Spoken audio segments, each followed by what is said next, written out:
Saudara, informasi berikutnya, polisi diserang tersangka dan warga yang terprovokasi saat berusaha menyelamatkan perempuan yang disekap di kota Kendari. Penyidik akhirnya berhasil menyelamatkan korban, sementara pelaku penyekapan kabur dan sejumlah polisi terluka akibat lemparan batu.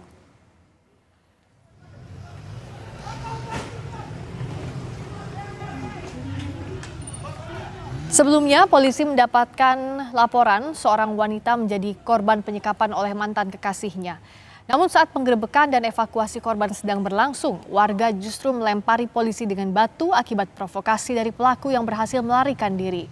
Meski telah beberapa kali mengeluarkan tembakan peringatan, polisi memilih mundur setelah melihat kondisi warga yang kian tidak kondusif.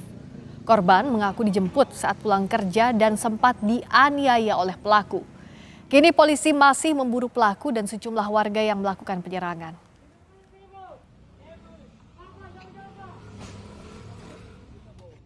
Korban bisa kita selamatkan dengan selamat ketika disekap di daerah Gunung Jati, Jati Mekar ya, Kota Kendari. Korban bisa kita selamatkan. Pada saat penyelamatan korban tersebut terjadi perlawanan dari warga sekitar.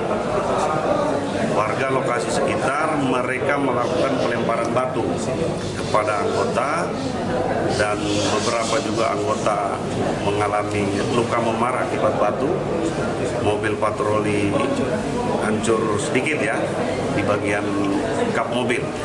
Namun demikian untuk pelaku memang berhasil kabur, tapi kami janji kami bisa menangkap yang bersangkutan.